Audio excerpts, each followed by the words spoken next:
بەناوی خۆی بەخشندە و میێرەبان سڵاوتان لێ بێزان و خۆشەویستان خۆشحاڵم جارێکی تر لە شاری هەولێر هاتمەوە خزمەت ئێوەی ئەزیز و خۆشەویست. ئەمڕۆ دەمەوێ باز لە کێشەکانی خێزان بکەم کە لە ئێستا دەبینی کێشەکانی خێزان زۆر بوون. لە کەمترین کێشەی خێزانیش ڕاستە و خۆپەنا بۆ جیابوونەوەی نێوان هاوسەرەکان دەبردرێ. بۆ ئەمڕۆ دەمەوێت لەگەڵ هاوڵاتیان باسی هۆکاری زۆربوونی کێشەکانی خێزان بکەم. هۆکار بۆچی دەگەڕێتەوە کە لە ئێستا دەبینین کێشە خێزانەکان بە ڕێژەیەک یەکجار زۆر بەرز بۆتەوە و لەگەڵەوانەش ڕێژەی تەلاق و ژیابوونەوە بە تەواوەتی بەرز بۆتەوە لە هەرێمی کوردستان. دەمەوێت هاوڵاتیان بدوێنین بزانین ئەوان هۆکاریە بەرزبوونەوەی ڕێژەی تەلاق و کێشەکانی خێزان بۆ چیە گەڕێننەوە؟ ئایا تەنها قەیرانی دارایی هۆکارە یان کۆمەڵی هۆکاری تری هەیە؟ لەگەڵ هاوڵاتیانی شاری هەولێر تاوتوێ و باسەیەکەم ئێوەش بینەر و بیسەرمان بن و لەگەڵماندا بن.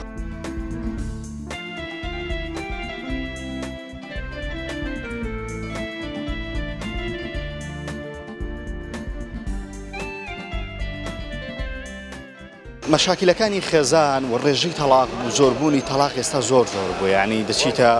هەر نێوان هەر خێزانێک دەبینی کەسێکە بۆ جیابۆت و جێت لە پیا و چی لە کچ. بڕای تۆ هۆکارەکانی چییە کە دەبینی ئێستا خێزان زوو هەڵدەوەشێتەوە؟ یەکەم جار بەخێراتتان دەکەم، سوپاستان دەکەم. هۆکارەکەی ئەوەیە بە زۆری ڕاگەیاندنەکان دەورێکی باشیان هەیە لە تێکدانی خێزان. لە تێکدانی خێزان ئەمە مەسەن بەمیسال 4-5 کەناڵمان هەیە. ئەو کاناڵە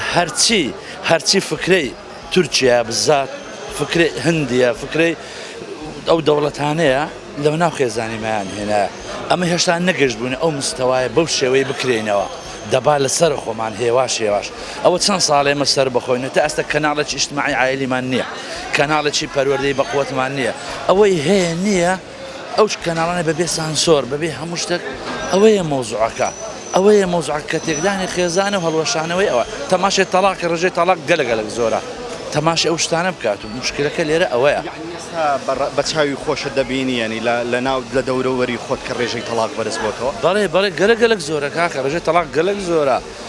یعنی حکوومەت ڕاگەاندن دەوری دەبینی، دەبێ ڕاگەیان باشە ئەمە جاران هەر بە خۆمان دەماغاتیم دەرێ فیلمی هندیە. یعنی باشە فیلمی هندی بۆ تو لە وڵاتی لێ بدەیت، یعنی 9 قەنەت 10 قەنەت هەمووی بەس چ دەکەن؟ بەس ئەفلامی ئەو وڵاتان لێ دەدەن. هەم شتی خۆمان لەبیر چووەمان کاکە.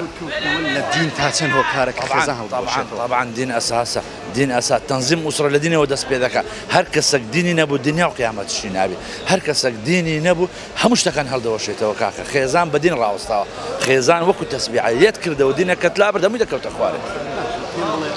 تا چەند خەڵکی ئێمە دایک و باوکی ئێمە بەر لەوەی کوڕەکەیان کچەکەیان هاوسەرگیری بکە پەروەردەی دەکەم بۆ بابەتی هاوسەرگیری. تا چەند پەروەردەکرێ بۆی کە چۆن ڕوبەڕووی کێشەکانی ژیان بێتەوە؟ پەروەردە داک و بابی ئێستا یعنی ڕێژەیەکی زۆر لە داک و بابی ئێستا نەداکەکە ئاگای لە منداڵەکانتی نەباوکەکەش. کوڕ هەیە سەعات 12 دێتەوە، زانێت کچ هەیە بە کەیف خۆی دەستە دەرێت. تەماشای ئەوانە بکە، ئەو فەیسبوک و ئەو ئینستاگرام سۆشیال میدیاکانەم و نەسبەی کچ گەلک زۆرترە لە کوڕ لە بەڵاوبوونەوە شتەکەنی. ئەو داک و بابە نایبینی؟ هۆ نابینەوە کچەکەی لە تیکتۆکە و نازانم لە 24 ساوانە بەڵاو دەکەنەوە کاکە. سوچەکە هەمووی داک و بابە، سەتانەوەتی داک و بابە. پەروەردە نییە. پەروەردەشمان تەربیەش بێ تەربیەتە. ئێستا تەربیەشمان بێ تەربیەتە، تەربیەکەش بێ تەربیەت. هیچی نییە. يعني تەماشفی ئەی منقلبی ينقلبونەوە ئەخلاص و ڕاو. ئێستا دەبینین ڕێژەی تەلاق و کێشەکانی خێزان زۆر بووە. بەڕای تو هۆکار چییە کە کۆمەلگا بەرەو ئەو ڕووە خراپەیە ڕۆیشتووە؟ بە قورئان پەروەردە دەورەکی ئەساسی دەبینی، دوایێ دین، دوایێ قەیرانی دارایی. بەڕاستی یعنی لە قەدیم و زەمانەوە ئەو شتە بووە دەرێ برسیبوون ڕێیەکی لە هاریە. یعنی ئیدی تەماشا دەکەی خەڵک نەبوونە نەدارە. ئیدی پەروەردەش دینیش تقریبا بڕک لە ناو کۆمەلگایمە تقریبا دەدە بەرەو پاشی دەستیانی زەمان.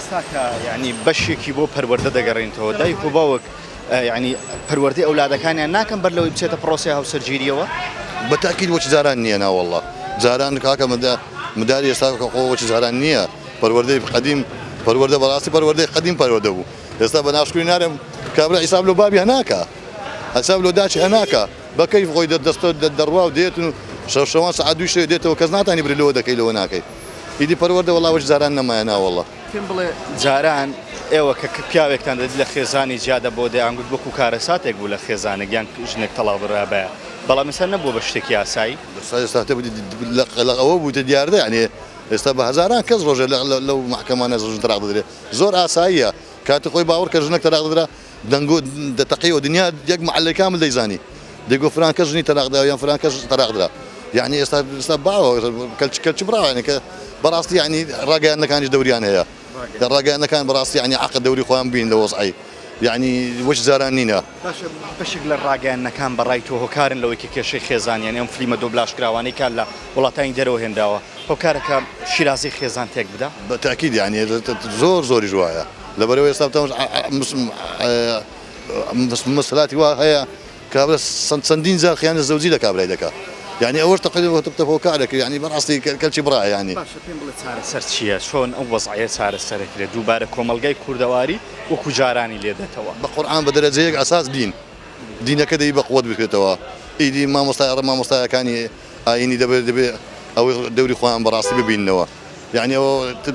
بەرەو پاشی دەستین بەڕاستی بەرەو پێش ناڕۆینەوە ئەوە ڕاستە لە ڕووی کۆمەلگا دەرێ بەرەو پێشە بەس بەرەو پاشە بە تاکید یعنی کەلچ برایە بەڕاستی ئەو زمانەی ئینسانگە لە دین تێنەگا تەلاق زۆر دەبی بەڕای تۆ خەڵک ئێستا کە لە دین تێناگایان ناگەڕێتەوە سەردی بەخوای نە لە دین تێدەگا نەدەدەگەڕێتەوە ئەو سەردینیش دەگەشتی وەسیلەی ئەنتەرنێت و شتیوا زۆر تاسیری هەیە ئەوە لەو جوانە بینی وتیان لە لای خۆتان بینی وتە خێزان و شت لێک جیاب بوونەوە بەهۆی کێشەکانی ئینتەرنێتەوە بابەتانە بەخوای هەیە باز دەکەن بە چاو بەخۆم نم بە زۆر باز دەکەن ئەنتەرنێتەوە چۆن چارەسەری و کێشانە بکەین بەڕای تۆیان چارەسەر چییە؟ چارەسەری لا بگەرەوە لای دین بەس دەست دەبی ئەبەدینەوە بگری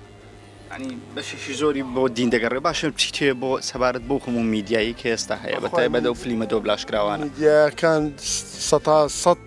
ئەساسن لەسەر ڕێژەی تەلاق و پەرۆدی منداڵیش نمایە چەندان داخوبا پەرۆدی منداڵی دەکرد ئێستا وان نیە ئێستا هەرکەس ئەو غورفەی خۆی هەیە هەرکەس ئایپاتی خۆی هەرکەس خەتی خۆی هەیە ئەو لە غورفەش ئەو لە غورفەش داخوبا لە غورفەشانی ئەوە نییە داخپا پەرۆدەیەکی جوانی ئەو منداڵان بکە هۆکاری یەکەمیان نەمانی دینە و دووەمیشان ئەگەر بەعام مەبەست کوردستانە تەبان زۆر هۆکار هەیە لە مەسەلەی نەمانی ئەو خۆشەویستی کە لە نێوان ژن و مێردا هەبوو یعنی بۆ منداڵ و هەرمویان یەکەمیان پەروەردە ئەمڕۆ با بڵێن لە هەرێمی کوردستان پەروەردە بە تەواوی پەچی کەوتووە ئەوە هۆکاری دیکەش هەنە با بڵێن دینە پەروەردەیە بەڕاستی ئەو قەیرانانەی ئەو ڕۆژ ڕووی لە هەرێمی کوردستان کردو بە تایبەتی چونچی هۆکاری سەرەکیش بەڕاستی پێم وایە حکومەتە چونکە بەداخەوە حکومەت دەستی حیزبی خزاوەتە ناو هەموو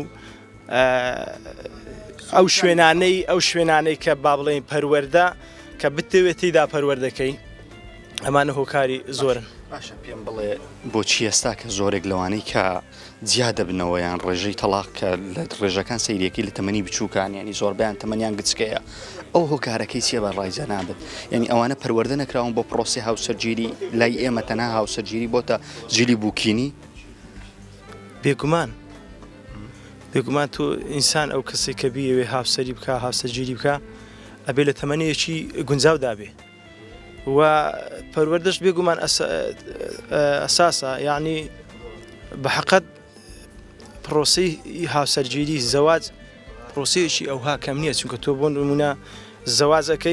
زەواج خێزانی دروستەبی خێزان کۆمەڵگەی لێ دروستەبی و ئەوانش پێویستی بە پەروەردەیەکی باشی هەیە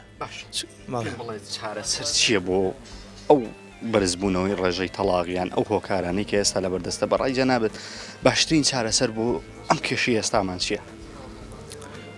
چارەسەری یەکەم گەڕانەوەمانە بۆ دین و سونەتی پێغەمبەر صلی الله علیه وسلم و زۆر چارەسەری دیشەنە کە بێگومان کاریگەریان دەبێت. بەڵێ زان و خۆشەویستانەوەی بینیتان بەشێک بوو لە ڕاوسەرنجی هاوڵاتیان دەربارەی کێشە کۆمەڵاتیەکانی کە ئێستا هەیە و بزات کێشەی خێزان بەشێکی زۆر ئەوانەی کە دواندم بۆ قەیرانی داراییان دەگەڕاندەوە بەشێکیش بۆ بێدینی خەڵکی ئێستا و دوورکەوتنەوە لە دین و بەشێکیانیش بۆ بەڕاستی ئەو هەمووە زۆربوونەی ئامرازەکانی میدیا. بۆیە من دەسمە لای ناوبڕەیەکی کورت و لەگەڵەوە بەردەوام دەم دوای ناوبڕێ بەوەی عزیز و خۆشەویست شاد دەبمەوە.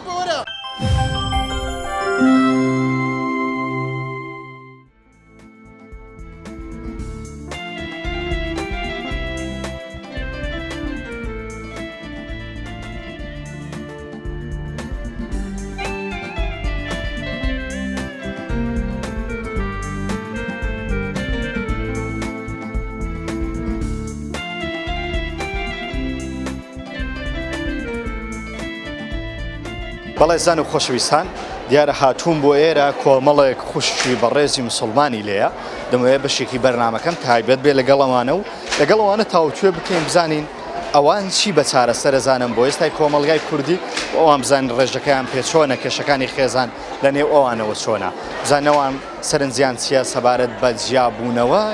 هاوسەران لە ئێستادا دەبینین لێرە و لەوێ ئێستا کە کێشەکانی خێزان زۆر بوون ینی لە بچووکترین هەنگاویشە ڕاستەخۆ بۆ جیابوونەوە دەچێت هۆکاری ئەو هەموو زۆربوونەی کێشەی خێزان تۆکو ئافرەتێک بۆچی دەگەڕێنیتەوە؟ بەڵێ بەڕاستی هۆکارەکان گەلێک زۆرن وەکو بەڕێزانش باسیەکەن مامۆستا ئاینی هەموو هۆکارەکان دەڵێن لە ڕووی ئاینیەوە ئەباسەکە کە زۆربەی خەڵکەکان هەمویان ئەزانن هۆکارەکە دووربوونەوە لە دین و دووربوونەوە لە پشکردن لە ڕێبازی خوای گەورە و دوورکردنی خۆشویستنی ماڵی دنیا و هەمومانە هۆکارن ئەوە لەلایەکەوە لەلایەکی تریشەوە تەکنەلۆژیایە تەکنەلۆژیا بە هەموو شێوازەکانیەوە ئیتر هەر لە ینی ئەفلاکارتۆنی مناڵەوە بگرە بۆ فلیمەکان بۆ هەموو ئەو جۆرەشتانە کەمانە هەمووشان هۆکارن بەس هۆکارەکان خودی ئینسانەکە خۆشێتی کە زۆر لاوازە متمانەی بە خۆی نییە خۆی نازانێ خۆی ناناسێ خۆی ون کردووە یعنی ڕووی کردوتە دنیا بەخۆشی هەم نازانێم ئەم مرۆڤە بۆچی هاتووە چمە بەستێکی هەیە ئایا مناڵ چییە ئایا خێزان چییە ئایا پیاوەتی چییە ئەی ژن چییە هیچ ئەم شتانە نازاندرێ بەشێک لە هۆکارەکانی کێشەی خێزان ئەسڵن ئەوەی ئێمە لە خێزان تێنەگەیشتوون بەڵێ لە خودی خۆی تێنەگەیشتووە یەکەم کەس جارێ خودی کەسەکە خودی گەسەکە زۆر گرنگە چکۆ ئێمە ئەتوانین ئێمە هەر یەکەمان ئەتوانین بناغەکە دروست بکەین کە من نەزانم بناغە چۆن دروستە بێ خۆم نەخودی خۆم نەناسم چۆن ئەتوانم بینایەک دروست بکەم تۆش بەبەرچاوی خۆت بینیوتە ینی ڕێژەیە و جیابوونەوە هەروەکو لە ئامارەکان بازەکەن کە زۆر بووە لە خزم و کەس و دەوروبەری خۆتیش بینیوتە کە فعلەن ئێستا لە چاو جاران زۆر زیاتر بووە بەڵێ هەر لەم ماوەیە دوو میوانی خۆشەویستم هات هەردووکیان لە محکەمە ئیشیانە کرد ژن و مێرد بوون باوەڕ هەبێت دەیگوت ڕێژەکە ئەوەنە بەرز بۆتەوە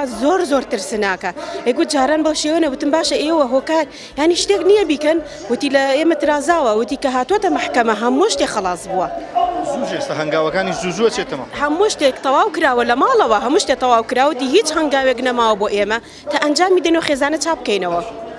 بەڕای تۆ چارەسەری ئەم کێشەیە چیە بۆی کە خێزانی کوردەواری دووبارە بگەڕێتەوە سەر ڕێچکە جوانەکەی خۆی بەڵێ چارەسەر زۆرە یەک لەو چارەسان دەبێت حکومت بیکە بەس بەداخۆکەمە حکومتمانە دەبێت کێ بیکە دەبێت مامۆستا ئاینی بیکە دەبێت مامۆسای زانکۆ بیکە دەبێت دکتۆرەکان هەسن بەمە دەبێت سنتەرێکدا بمەزرێنن سنتەرێک بۆچی دەبێت ئەو ژن و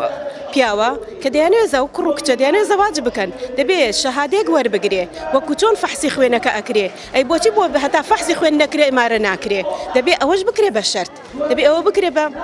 بە شەرتێکی ڕئیسی هەتا تۆ شەهادە وەرنەگری لە دایکایەتێکی چاک لە پیاوەتێکی چاک نەبووە نییە هاوسەر لەوێ چی فێرکردن ینی چیان پێ بووەترێ بەڕای تۆ یەک لەوانە خولی خودناسی چووکەوتمان ئەو گرنگترین شتە چکە ئەگەر من خۆم ناسی ئەزانم هەموو شتەکان دەناسم دەزانم هاوسەرەکەم چۆنە کە هەردووکمان یەکتریمان ناسی دەزانین نقستانەکانمان لە چیایەت پڕیانەکەینەوە چاکیانەکەین حتمان ئێستا کێشەی خێزانیمان گەلەگەلێک زۆرە ڕاستە ئێستا هەرێمی کوردستان بە قەیرانە چی ناخۆشی داراییدا دەڕوا بەس لەگەر ئەوەشدا ئەگەر هاتو خێزانەکان لەسەر بنچینیەکی پتە و دامەزرا و ئەساسیاتی کە ئەوەی کە ئیسلام داوا لە خەڵک دەکا داوا لە مسلمانان دەکا خێزان لەسەر پێک بهێنن کە دین و ئەخلاقا کە یەکەم پێوەری هاوسەرگیریە لە ئیسلامدا ئەگەر ئەوە ڕەچاو بکرێ حتمان ئەو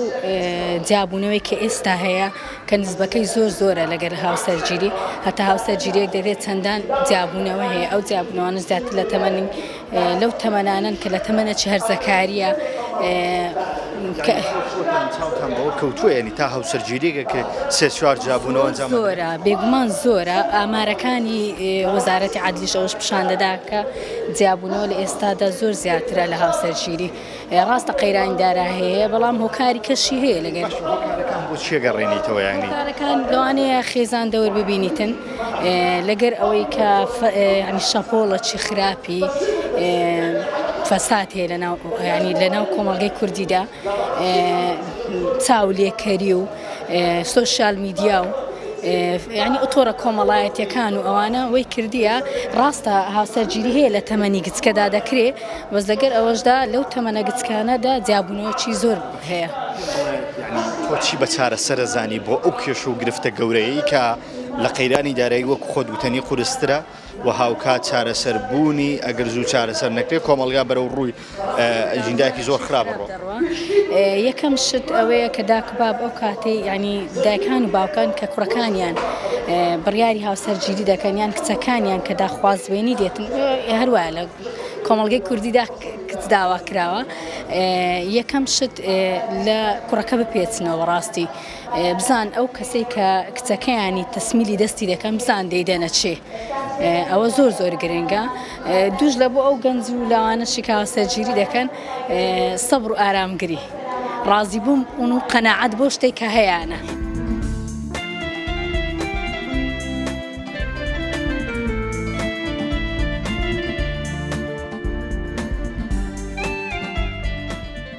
دیارە بڵین پرسە کۆمەڵایەتەکان زۆر و جیاوازن هۆکارەکانیشیان بە هەمان شێوە زۆر و جیاوازن ئێمە لەوانەیە لە ڕێی توێژینەوەکانەوە بتوانین میدیا و کاریگەری میدیا یەکێکە لە هۆکارە بەهێزەکانی کاریگەری دانانی خراپ لەسەر خێزانەکان کە لێکەوتەیەکیش یەکێک لە لێکەوتە خراپەکانیشی مەسلەی جیابوونەوە و تەلاقە لە ڕێگەی ئەو دراما بێسانسۆرانەی کە ئێستا بە شێوەیەکی بەربڵاو لە میدیای بینراوی ئێمەیە هەیە ئەویش لەبەر چییە لەبەرەوەیە بەڕاستی ئەمڕۆ میدیا لە هەرێمی کوردستان بە تایبەتی وە لە هەموو جیهانیش بە بەهێزترین ژینگەی هۆشیاری لە قەڵەم ئەدرێ ئەو ژینگە هۆشیاریەی کە تاکەکانی کۆمەڵگە بۆ کات بەسەربردن بێ بۆ نمونە یان بۆ بەدەستێنانی هەواڵ و زانیاری بێ پەنای بۆ هەبن و ئەو میدیایەش لە ڕێگەی ئەرکەکانی خۆیەوە بە دڵنیاییەوە کاریگەری لەسەر تاکەکان دائنێ بۆڵێ بەپێی توێژینەوەکان ئێمە ئەزانین کە لێکترازانی خێزانی و هەروەها نەئارامشی خێزانەکان و بەرزبوونەوەی ڕێژەی تەلاق و توندوتیژی خێزانی سێر ئەەکەین لەو ماوەیەی دواییە هاوشانە لەگەڵ گەشەکردن و پەرسەندنی دراماکان و بەرنامە بێسانسۆرەکان و فلیمە ئەکشنەکانی تەلەڤیزۆنەکانی ئێمە ئەوەش ئەو ڕاستیەمان پێ ئەڵێ کە هەرچەند میدیا لە ڕووی درامایی بۆ نمونە ناتەندروست و ناپەیوەست بە دابوونەریت و کولتور و ئاینی کۆمەڵگەی خۆمانەوە زیاتر بێ هاو ئاراستە توندوتیژیەکان و نائارامی خێزانی ڕێژەی تەلاق زیادە بێ بە کورتی پێم بڵێ چۆن چارەسەریان باسێ بکەین باوکێ لە ماڵەوە دایکێ لە ماڵەوە چۆن چارەسەر بکە چۆن بتوانێت میدیاکان لە لای خۆیەوە سانسۆر بکە ئێمە دوو جۆر چارەسەر دەتوانین بکەین یەکێک چارەسۆری دانانی یاسای بواری ڕۆژنامەگەری و فیلتەرکردنی ئەو بابەتانەیە کە زەرەری هەیە بۆ کۆمەڵگە کە ئەوە بەدەست لایەنە پەیوەندیدارەکان و وەزارەتە پەیوەندیدارەکانە کە ئەوە بەڕاستی جارێ بۆ خێرایی هەر ناکرێت لەبەر ئێمە یاسای بواری ڕۆژنامەگەری نییە بۆ بەتایبەتی رادیۆ تەلەڤیزیۆن و سۆشیال میدیا دوو هەمیان چارەسەرەکەوێتە دەستی خێزانەکان خۆیان ئەویش هەر وەکو لە پانێڵەکەی باسم کرد بەڕاستی پێویستە خێزانەکان بە دوادۆچینێکی دقیق و وردیان هەبێ بۆ ئەوەی میدیای ئێمە چی پێشکەشکە لە ناو ڕیزبەندیەکەیە بێن ئەو پرۆگرام و بەرنامانەی کە باشن لە رادیۆ بێیان لە تەلەڤیزیۆن بێ دەستنیشانی بکەن خێزانەکانیان لە دەوری ئەو پرۆگرام و بەرنامانە کۆبکەنەوە بۆ ئەوەی بەدوور بن هەم خۆیان و هەم مناڵەکانیان لە بەرنامەی ناتەندروست سێسەکان ئەوها زۆر بووە ئەوها قوڵ بووە خاستەن ئێستا لەبێ معاشی لەبێ پارەیی یعنی خێزان هەیە بەس لەگەر پیاوەکەی چێشەی دەکەویتە بینی لەسەر چ پارە نییە خەچکە شیر نییە پارەی نەبی شیری بەچ بکڕێ مەسرفی بەچ بکە یعنی لێ چێشەکان زۆر بووینە هەیە یعنی هەر خێزانەکە داوا دەکە دەدێت دەچمە مارێ بابم یعنی لەبەرەوەی کابرا پارەی نییە سەرف بکە ئەجەلوێ کێشەکە زۆر بووە ئەوەش دەگەڕێتەوە سەر حکومەتی بەڕێز تەلاق جاران زیاتر وە ئێستا زیاترە تەلاق ئێستا زیاترە ئێستا زیاترە هۆکارەکەی هەمووی ئەو کێشانەیە دوورکەوتنەوە لە دین بەڕای تۆ هۆکارێک نییە لەو یعنی لە دین ئەوەی بەخوای ئەوەی زۆر ئاگای لە خۆ نەبی دەست بە دینی خۆیوە نەگری دینی فەوتایە يعني بيشان خلق روحهم زياتر بو أوك زياتر بو همشتك زياتر بو يعني تشيشك غنادا يعني أول غنادا بس والله إستم كل والله إستم زن يعني كس هي لبعض الساري مردي كده شخص الساري مردي كده بعض الساري شخص الساري يكون تعقل شيء يعني تموقف شيء هي زیاج دەبتەوە لە تەمەنەگەسکەی جیا دەبتەوە أديكم تەلاق دەدرێتن ئەوە دەدرێتن پێشان ئەو من زمانی سەدام حوسێنی حتا دەیان گوت دەیانگو کاکە عەسکەری کردێ دەیانگو نە دێگو مادەم وڵەژنیت نادەینێ. بەڵێ زان و خۆشەویستان لەگەڵ مامۆستا شێرزادم بانخوازی شاری هەولێر حەزەکەم بەشێک لە پرسیارەکانی هاوڵاتیان یان ڕاستە بکەم مامۆستا لەنێو بازار بووین وە لێرەش خەڵک باسیەوەکەن بەشێک لە هۆکاری لێکترازانی خێزان ئێستا کە وا هۆکاری جیابوونەوەی نێوان هاوسەرەکان و بەرزبوونەوەی ڕێژەی تەلاق بۆ دوورکەوتنەوە لە دینە. تۆکو مامۆسایەکی ئاینی ئەم قسەی هاوڵاتیان پشتڕاست دەکەیتەوە فعلەن هاوڵاتی و خێزان لە دوورکەوتونەتەوە بۆیە تووشی هەموو کێشە و گرفتەیە بوون کە ئێستا هەیە. بسم الله والصلاة والسلام على رسول الله پێشتەکی بەخێر بێن سات چاوی من خی گەورە موفقتان کە ئینشاءالله والله سەبەبێکی ڕئیسیە یعنی نای بڵێن تاقە هۆکارێکە بۆ کێشە خێزانەکان کە دروست بۆ بێدینە نە سەبەبێکی ڕئیسیە کە دوورکەوتنەوە لە دین بەڕاستی کێشە زیاتر دروست دەکات چکە ئەو کەسێک کە لە دین دوور دەکەوێتەوە حتمما تووشی گوناح دەبێت وە گوناحەکانە کێشەی بۆ دروست دەکات گەنجێک کاتێکەوە ئەگە دینی نەبوو ئەگە مراقبەی خوای لەسەر دڵی نەبوو ئەگەر هەستی بە مەسئولیت نەدەکرد بەرامبەر خوا بەرامبەر قیامەتی خۆی حتمما تووشی شت دەبێت لە دەرەوە تووشی شت دەبێت تووشی عیلاقاتی حرام دەبێت تووشی شوێنی حرام دەبێت یعنی کەواتە ئەمە هەموو کۆرە هۆکار دەبێتەوە سەرخێزان و ماڵ و منداڵ و حاڵ و ئەحواڵەکەی خۆی و ئافرەتیش هەر کاتێک بەرپرسیارەتی بەرامبەر خوای خۆی و بەرامبەر قیامەتی خۆی کەم بووە حتمما ئەو وەختی کەم تەرخەم دەبێت بەرامبەر پیاوەکەی خۆی ئەلێرە کێشەکان دروست دەبن ئەم دەڵێم هۆکارێکی سەرەکی تێکچوونی خێزانەکەمان فعلەن دوورکەوتمانە لە دین بەڵام ئەسبابی تریشی هەیە هۆکاری تریشی هەیە بەڕاستی یان یەکەمین هۆکار ئەوەیە کە ئەم کچ و کوڕە ئەسڵەن نازان هەدەفیان لە زەواج چییە نازان لە بە چ ئەو کچە مێردی کردووە و کوڕەکەش نازانی بۆ ژن هیناوە هەر حەلەقاتی تورکی معجیب بووە وەی زانی ئەگەر ژنێ بینی پێکەوە دەستنە دەرێ و دەستن سەبەحرێ و دەستە مەطعەمی و ئەوها نییە ژن هینان و مێردکردن وەکۆ بەرپرسیارەتە ئەو مەسئولەتی دینا و قیامەتە ئیتر هۆکاری تری زۆرە بە کورتی و بە پوختی فعلەن دوورکەوتنەوە لە دین هۆکارێکی سەرەکیە لە بۆ ئەو بێسەر و بەرێکی ئێستا ناو خێزاندایە سەری و کێشەیە کرێ بەڕای تۆ بەڵێ وەڵا یەکەمین شت هەر کچێک و هەر کوڕێک کە ویستی کوڕێک کە ژن بێنێ کچێکە ژن مرد بکە دەبی بزانی چه هەدەفێکی چییە چه هەدەفی چییە هەدەفەکەی تەحدیدی ئیشەکەی لۆ دەکات هەدەفەکەی تەحدیدی مەسار و ژیان و ڕێیەکەی لە بۆ دەکاتن دووەم شت بزانیتن کە مێردکردن و ژنهێنان مەسئولیەتە کاکە هەر ئەوە نیە و ئەفلامی تورکی نییە ئەوە خەیاڵ نییە ئەو مەسئولیەتە ئەو بەرپرسیارەتە ئەوە حقوق و واجباتە ئەو ئافرەتە کۆمەڵک حەقی دەکەوتە سەرێ ئەم پیاوە کۆمەڵک بەرپرسیارەتی دەکەوتە سەرێ دەبێت ئەو حەق و مافانە بدرێ ئەو ئەوانە لێک حاڵی دەبن و ژیانیان خۆشتر دەبیتن بەڵێ زان و خۆشەویستانەوەی بینیتان و بیستان ڕاو سەرنجی موسڵمانان و هاوکات خەڵکی شاری هەولێر و دەربارەی کێشەکانی خێزان لێرە بەشێکی زۆری پێیان وایە گەڕانەوە بۆ ئاینی پیرۆزی ئیسلام زۆرێک لە کێشەکانی کۆمەلگە چارەسەر دەکە و هاوکات کێشەی خێزانی جەکە لەو کێشانەی کە پێی چارەسەر دەکرێت بەشێکی زۆریش پێیان وایە حکوومەت هێرمی کوردستان دەبێت ڕێچکێک ببینێتەوە و عیلاجێک بۆ ئەو هەموو ڕێژەی تەلاق و ژیابوونەوەی بکە باشترین ڕێگاش بۆ ئەم بابەت هەیە